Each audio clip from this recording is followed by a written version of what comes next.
సామెతలు 12వ అధ్యాయం 16వ వచనం దగ్గర నుంచా? ఏంటంట? నీ ముఖము మనోహరము. పాడారు కదా, మరి ఎలా తెలిసింది వాక్యాన్ని?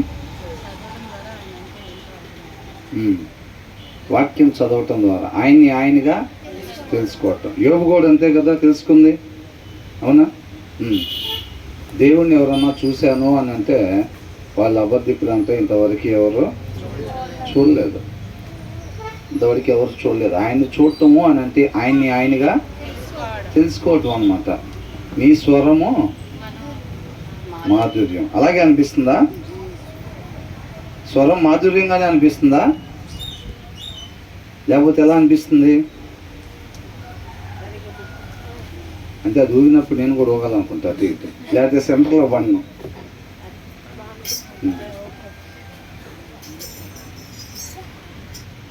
ఆయన స్వరం ఎలా ఉంది?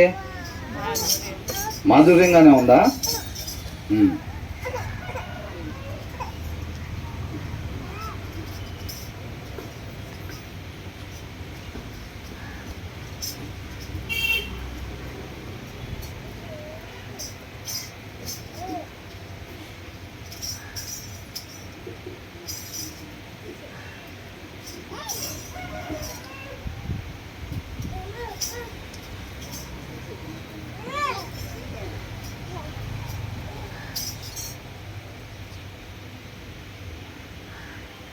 14వ వచనం. తన నోటి ఫలము చేత తృప్తిగా మేలు పొందును. ఎవని క్రియల ఫలము వానికి వచ్చును. మూడుని మార్గము మన దృష్టికి సరి అయినది. జ్ఞానము గలవాడు ఆలోచనను అంగీకరించును. ఏంటంట? ఇప్పుడు మన ఇంగ్లీష్లో చూస్తున్నాం కదా, wise words brings many benefits అని అంటున్నాడు. వైస్ అంటే జ్ఞానము. ఇంక చూడాలండి అందరూ, ఇంక చూడాలి. ఒక 45 minutesలో క్లోజ్ చేద్దాం. జ్ఞానము కలిగి మాట్లాడే మాటలంట మనకేం చేస్తాయి అంట? ఎన్నో మేలుల్ని చేస్తాయి అన్నమాట. జ్ఞానం ఎక్కడి నుంచి వచ్చింది? ఇంతకీ దేవుని వాక్యం నుంచి వచ్చింది అన్నమాట. ఆ వాక్యాన్ని ధ్యానించేటప్పుడు మనకు ఆ దేవుడి జ్ఞానం పొందుకుంటాం అన్నమాట. ఆ జ్ఞానం కలిగిన వాళ్ళు ఎప్పుడైతే మాట్లాడుతూ ఉంటారో వాళ్ళకి మేలులు మాత్రమే కలుగుతాయి అని అంటున్నాడు. అంటే దాని అర్థం ఏంటి? ఒకవేళ జ్ఞానం లేకుండా మాట్లాడితే అంతేగా. ఇప్పుడు జ్ఞానం లేకుండా ఏది పడితే అది మాట్లాడామనుకోండి, ఏమైంది? రేపు మనల్ని నిత్య నరకాగ్నిలోకి వేయటానికి అవే సాక్ష్యాలు అవుతాయి, అవునా కదా?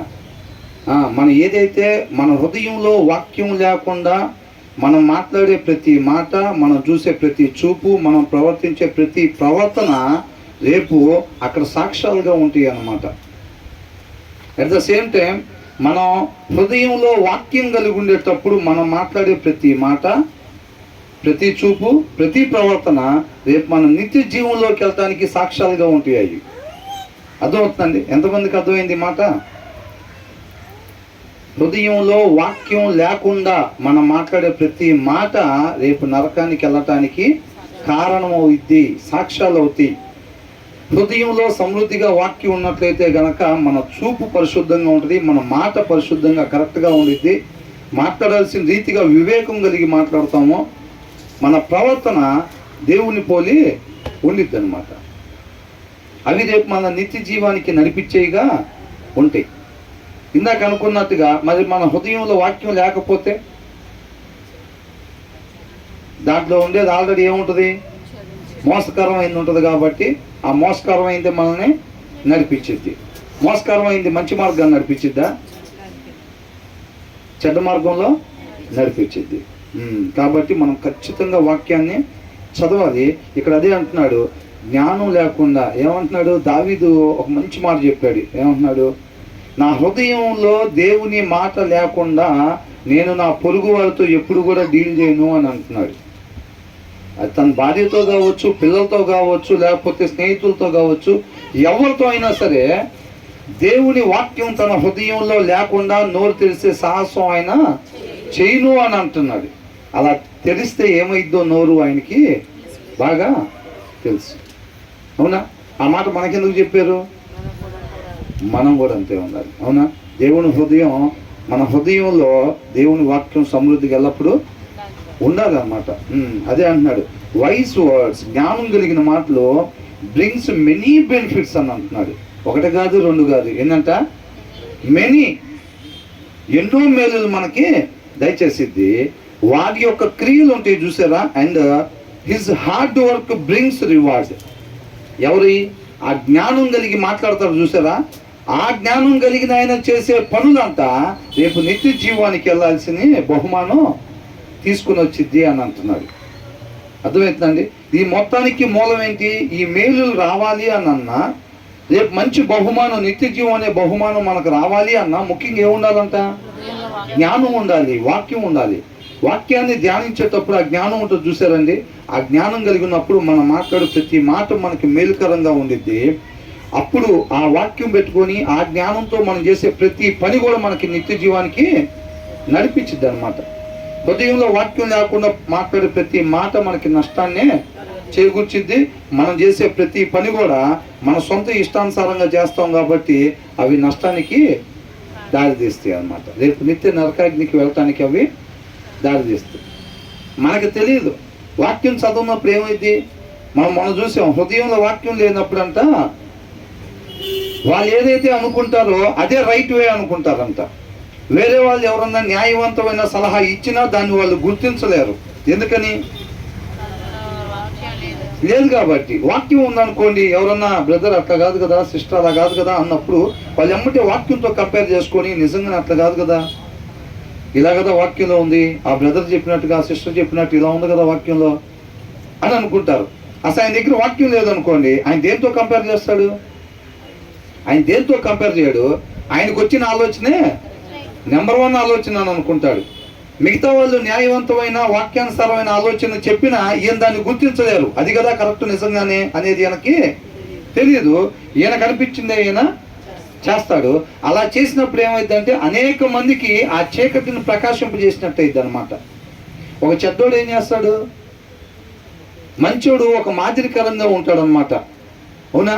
మంచిగా జీవించడం వల్ల ఒక మాదిరికరంగా ఉంటాడు. చెడ్డోడు ఏం చేస్తాడు? చెడ్డ మార్గంలో వెళ్ళటానికి మాదిరి కనపరుస్తూ ఉంటాడు. అంతేనా కదా? కాబట్టి మన హృదయంలో వాక్యం లేకపోతే గనక మనం చెడ్డదారిలో వెళ్ళిపోయేవాడు ఉంటాం. తర్వాత ఏమంటున్నారు?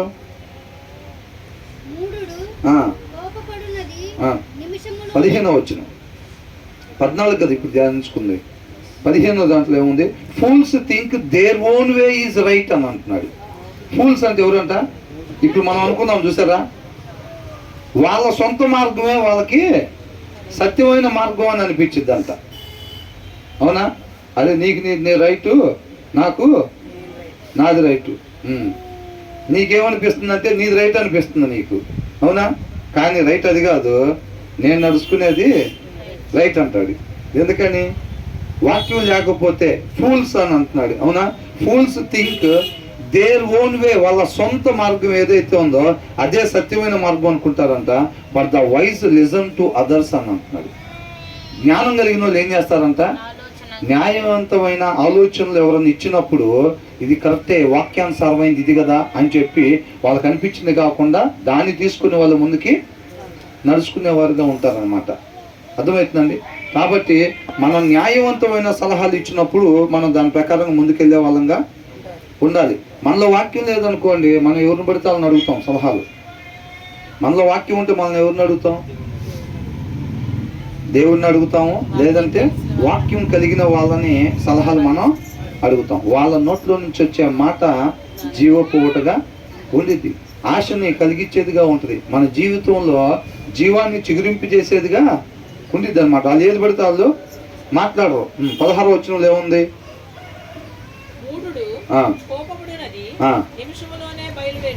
నిమిషంలో హృదయంలో వాక్యం లేనోడంట ఏం చేస్తాడు? హృదయంలో వాక్యం లేనోడు ఏం చేస్తాడు? షార్ట్ టెంపర్ అంటారు చూసారా, ఇమీడియట్గా కోప్పడిపోతాడు అనమాట. ఏదన్నా వాళ్ళకి అవమానం కలిగినా, ఏదన్నా ఇబ్బంది కలిగినా, అంటే తన ఆలోచనని, అంటే తనకు బాధ వచ్చినా, చిరాకు వచ్చినా, లేకపోతే కోపం వచ్చినా ఏది వచ్చినా సరే ఏం చేస్తాడు? ఇన్స్టెంట్ కాఫీ అంటారు కదా, అవునా? అట్లాగా ఇమ్మీడియట్గా తెలియపరుస్తాడు అనమాట. అసలు దాన్ని ఏంటి, మంచి చెడు ఏంటి చూసుకోవటం కానీ దాని ప్రకారం ఎలా నడుచుకోవాలి ఆ జ్ఞానం ఉండదు. తనకి ఏదైతే అనిపించిందో ఇమ్మీడియట్గా దాన్ని వ్యక్తపరిచేస్తాడనమాట. అలా వ్యక్తపరిచేది ఎవరంట?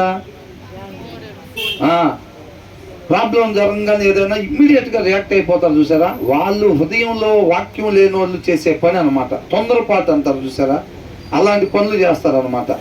ఏ ఫూల్ ఈజ్ క్విక్ టెంపర్డ్ అని అంటున్నాడు.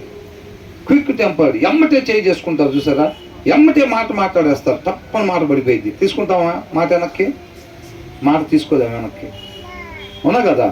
కాబట్టి వివేకం లేకపోతే ఏమైందనంటే ఏదో ఒక మాట తక్కువని మాట్లాడేస్తాం, ఆ మాటే మనకు నష్టాన్ని చేకూర్చిద్ది అంతే. అదే అని అంటున్నాడు ఇక్కడ. ఏమంటున్నాడు?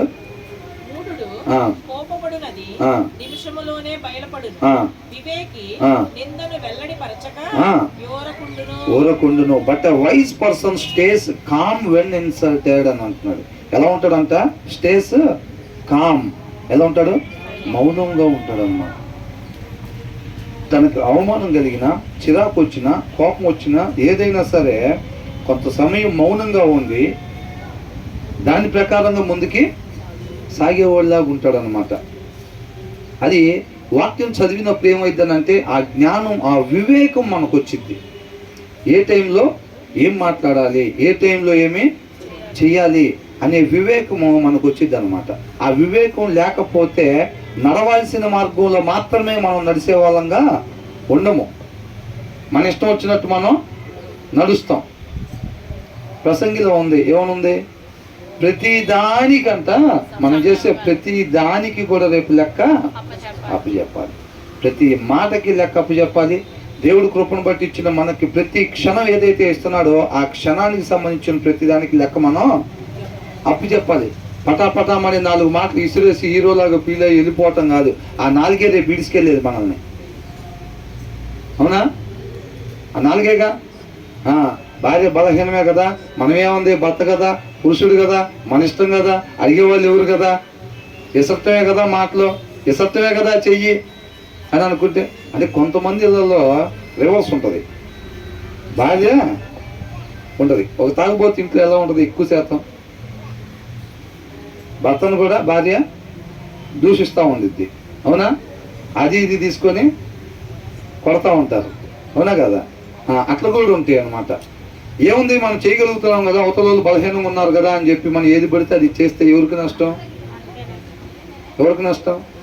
ఆయన కార్యాలు ఆశ్చర్య కార్యాలు. ఆయన ఎవరైతే అలా మాట్లాడతారో, ఎవరైతే అలాగా ఒక దెబ్బ కొడతారో 2 వైపులా పని జరుగుతూ ఉండిద్ది.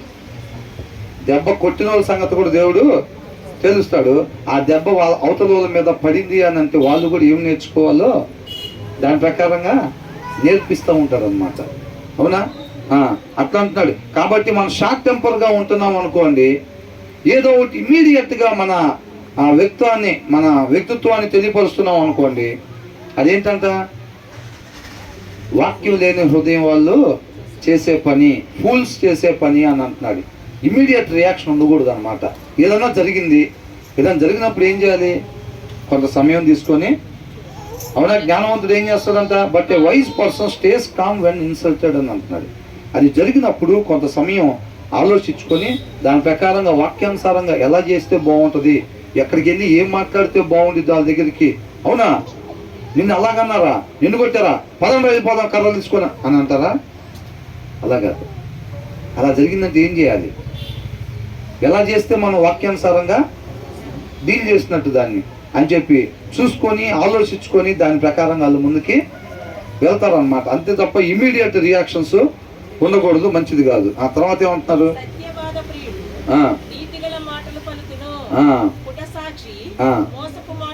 అండ్ హానెస్ట్ విట్నెస్, హానెస్ట్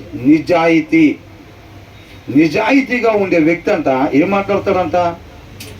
సత్యాన్ని మాత్రమే మాట్లాడతాడంతే. బట్ ఏ ఫాల్స్ విట్నెస్ అంటే నిజాయితీ లేనివాడు ఏం మాట్లాడతాడంట? టెల్స్ లైస్ అని అంటున్నాడు. నిజాయితీ కలిగిన వాళ్ళు ప్రతి వచనంలో కూడా మనం చూస్తుంది ఏంటంటే ఇలాగ ఉండాలి, ఇలాగా ఉండకూడదు. ఈ honest witness tells the truth అని అంటున్నాడు. ఆ ప్లేస్లో అవతల వాళ్ళ నాన్నున్నా, వాళ్ళ అమ్మున్నా, వాళ్ళ పిల్లలున్నా, వాళ్ళ చుట్టాలున్నా ఏదైతే చూశాడో అదే చెప్తాడంతే. ఏదైతే సత్యమో దాన్నే పలుకుతాడంతే. అర్థమవుతుందా? పరిస్థితి వైపు కాదు, దేని వైపు చూస్తారు వీళ్ళు? సత్యం వైపు అంతే. అవతల పరిస్థితి ఏదన్నా కానీ అక్కడ జరిగింది ఇది, నేను చెప్పాల్సింది అది, అంతే. అది ఎవరంట? అండ్ హానెస్ట్ విట్నెస్ అని అంటున్నాడు. నిజాయితీ ఉండాలి. అవునా కదా? ఆయన పోలి జీవించటం అంటే ఆయనలో ఉండే గుణలక్షణాల్లో ఒకటి నిజాయితీ అన్నమాట. మనం ఆయన్ని పోలి జీవించాలంటే అట్లా పరిస్థితిని బట్టి కాదు. ఈ రోజుల్లో అనేక మంది క్రైస్తవులుగా చెప్పుకుంటున్నారు, చర్చిలకు వెళ్తారు, పాటలు పాడతారు, ప్రార్థన చేస్తారు. పరిస్థితిని బట్టి ముందుకి కొనసాగుతూ ఉంటారు. వాళ్ళ సొంత జ్ఞానం ఉపయోగించకుండా వాళ్ళు నోరు తెరవరు. ఇక్కడ దావీదేమంటున్నాడు? దేవుని వాక్యం లేకుండా నేను నా నోరు తెరవను అంటున్నాడు. వీళ్ళు ఏం చేస్తారంటే సొంత జ్ఞానం లేకుండా నోరు తెరవరు. ప్రతి దాంట్లో సరే ఆ సొంత తెలివి చూపించాల్సిందే, ఉపయోగించాల్సిందే. అలా ఉంటారు అన్నమాట. కాబట్టి మనం దీంట్లో ఎలా ఉండాలి మరి? పరిస్థితిని బట్టి అబద్ధాలు చెప్పే వాళ్ళలాగా ఉండాలా? ఎలా ఉండాలి మరి? పరిస్థితి ఎలాగున్నా సరే ఒకవేళ మనం ఆ టైంలో కానీ నిజం చెప్పామంటే మన ప్రాణాలకే ముప్పు ఉందనుకోండి,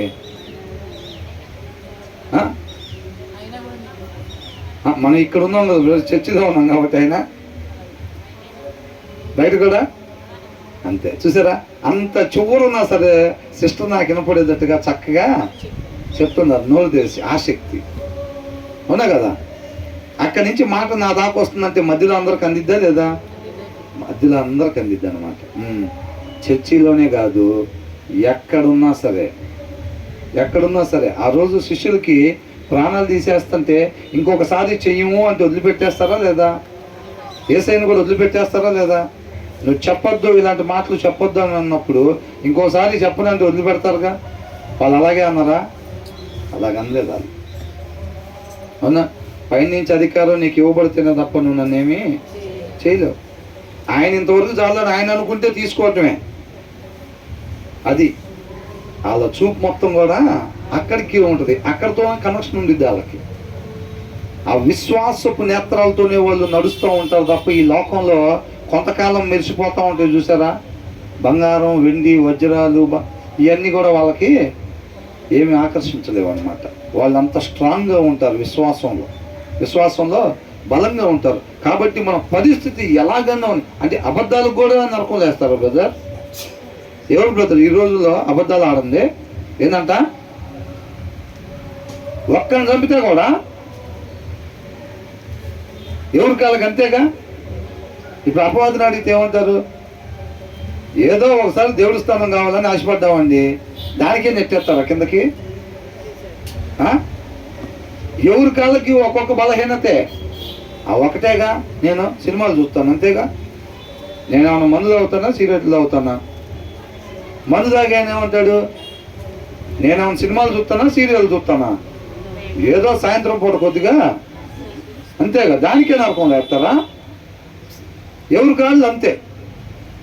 ఏదో పక్కింటాము సూటిపోటు మాటలు మాట్లాడరు, దానికే వేస్తారా నరకంలో? వేస్తారా ఇరా?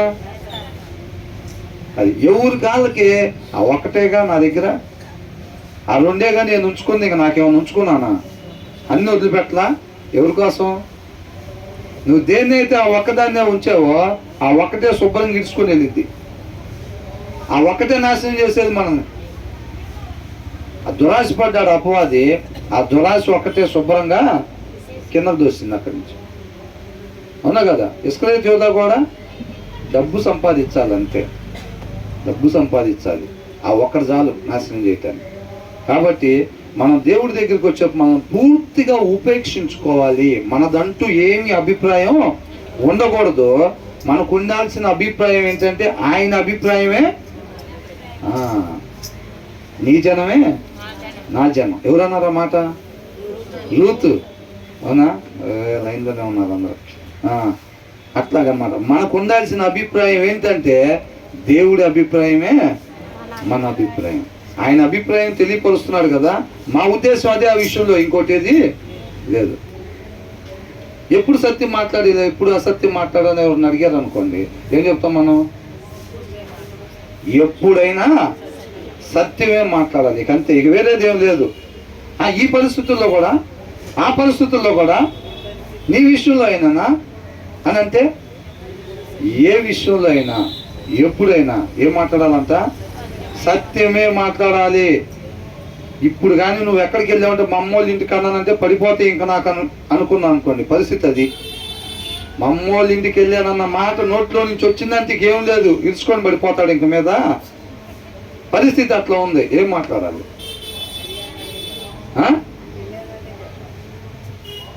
సత్యాన్నే చివరి క్షణం దాకా సత్యం అనే వెలుగునే ప్రకాశింపజేయాలంతే. అవునా కదా? అది. తర్వాత ఏమంటున్నాడు? మనం అబద్ధం చెప్పామంటే ఎవరంట? మనం నిజాయితీ లేని వాళ్ళం. మా తండ్రి అబ్రహాం అని అంటే, మీ తండ్రి అబ్రహాం అయితే అబ్రహాం క్రియలు మీలో కనపడి ఉండేవి అని అంటున్నాడు. మీరు కుటుంబీకులు అంతే, మీరు కుటుంబీకులు అంతే. ఆయన క్రియలు మీలో లేవు, మీ తండ్రి అబ్రహాము కాదు అని అంటున్నాడు. అవునా? మనం సత్యం మాట్లాడాము అంటే నిజాయితీ గల వాళ్ళం, దేవుడి లక్షణాలు కలిగిన వాళ్ళం, దేవునితో పాటు యుగయుగాలు ఉండేవాళ్ళం. ఎప్పుడైతే అబద్ధం చెప్పామో అప్పుడు నిజాయితీ లేని వాళ్ళం, దేవుని కుమారులం కుమార్తెలంగా ఉండము. అప్పుడు ఎవరు కుమారులుగా ఉంటాం? అపవాది. అర్థమవుతుందండి? సత్యమే మాట్లాడాలంతే, సత్యమే మాట్లాడాలి. తర్వాత ఏమంటున్నారు? కొంతమంది ఉన్నారంట, ఎలాంటి మాటలంట? ఆయుధాలు కనపడవు అంతే. అవతలలో ఎమ్మటే తాడు తీసుకొని ఫ్యాన్కి వేసుకుంటూ ఉంటారు. ఏందని అంటే మన మాటలో ఇక అనవసరం, ఇక బతకటం అనవసరం, బతుకు మీద విరక్తి కలిగించే మాటలు. ఏంటి టీవీ రేఖ?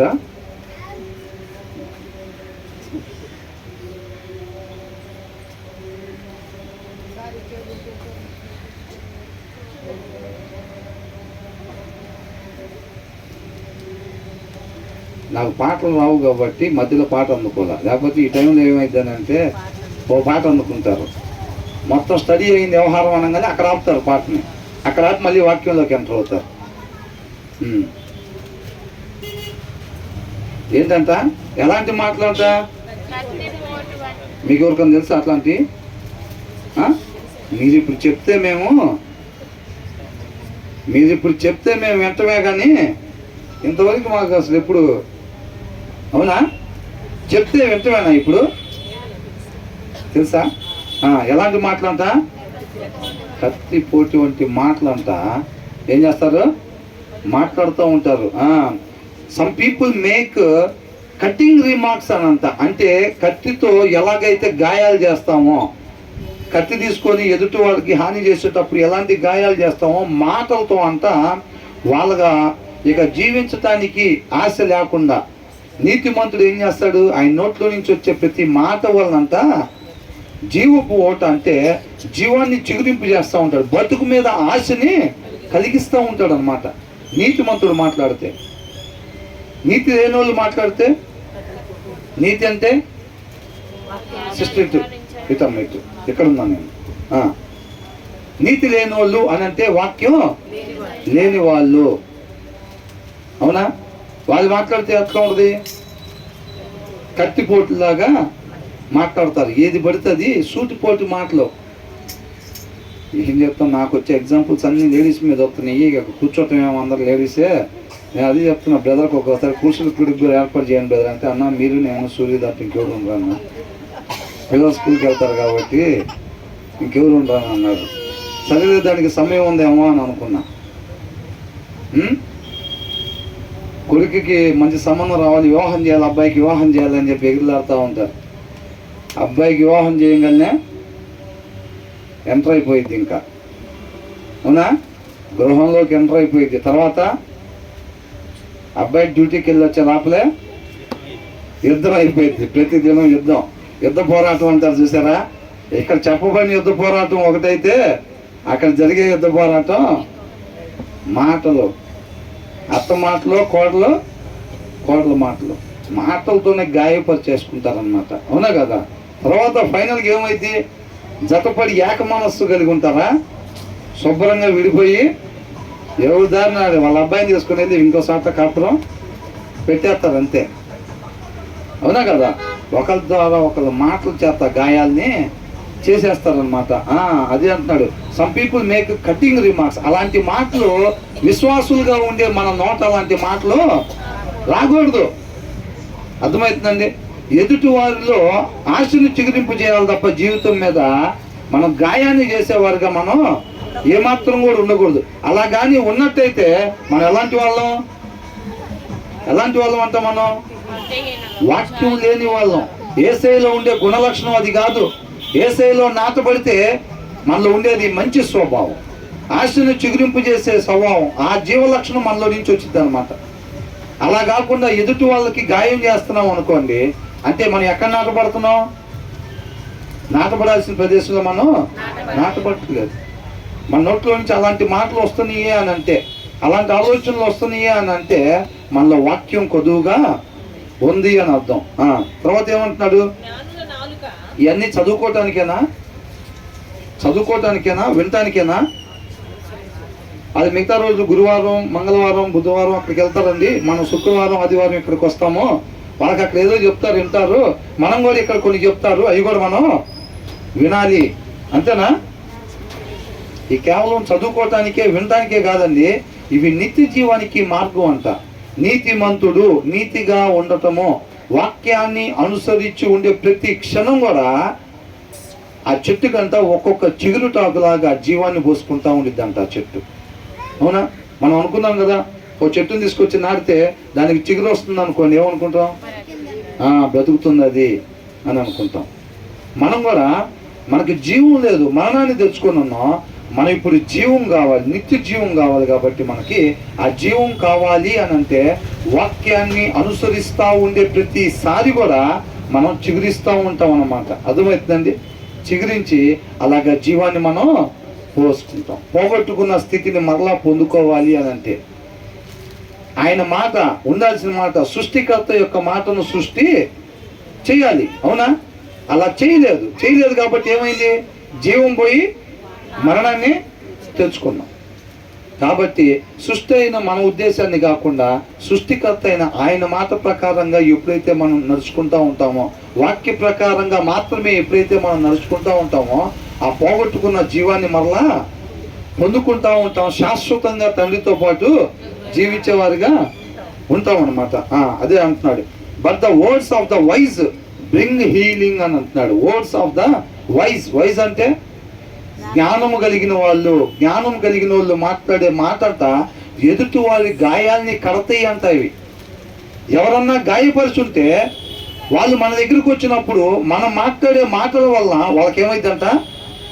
గాయాలు కట్టబడతాయి. వాళ్ళ హృదయాలకైన గాయాలు ఏమవుతాయి అంట? కట్టబడతాయి. మన దేవుడు మేలు మాత్రమే చేసే దేవుడు కాబట్టి ఆయనలో మనం నాటబడి ఉంటే గనక ఆ గుణలక్షణం మనలో కూడా ఉండిద్ది. మేలు మాత్రమే మనం కూడా చేసేవారుగా ఉంటామండి. దానికి వివేకము కావాలి. జ్ఞానం కలిగిన వాళ్ళ మాటలంతా స్వస్థతని, హీలింగ్ని చేస్తాయి అని అంటున్నాడు. ఆ జ్ఞానం ఎక్కడి నుంచి దొరికింది? అన్నిటికీ మూలం అదే. ఈ 12వ అధ్యాయం మొత్తం కూడా ఆ జ్ఞానాన్ని, వివేకాన్ని ప్రేమించుట, దీని హెడ్డింగ్ అది. మనం ఈ ధ్యానించుకుంటా వచ్చే వచనాలు మొత్తం కూడా ఏంటంట? ఆ జ్ఞానాన్ని, ఆ వివేకాన్ని. ఎవరు చదువుతారు వాక్యం అంటే? నేను ఏది పడితే అది మాట్లాడకూడదు, మాట్లాడాల్సింది మాత్రమే నేను మాట్లాడాలి.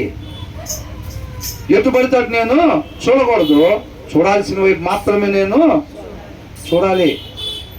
ప్రవర్తించాల్సిన రీతిగా మాత్రమే నేను ప్రవర్తించాలి అనే భయం ఎవరికైతే ఉంటుందో వాళ్ళు వాక్యం దగ్గరికి వెళ్తారు.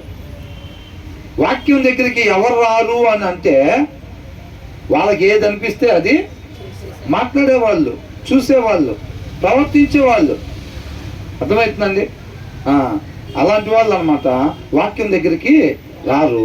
వాక్యం దగ్గరికి ఎవరు వస్తారంటే నేను మాట్లాడాల్సింది మాత్రమే నేను మాట్లాడాలి. పోయినసారి ఏది పడితే అది చేసి మరణాన్ని తెచ్చుకున్నా, అవునా?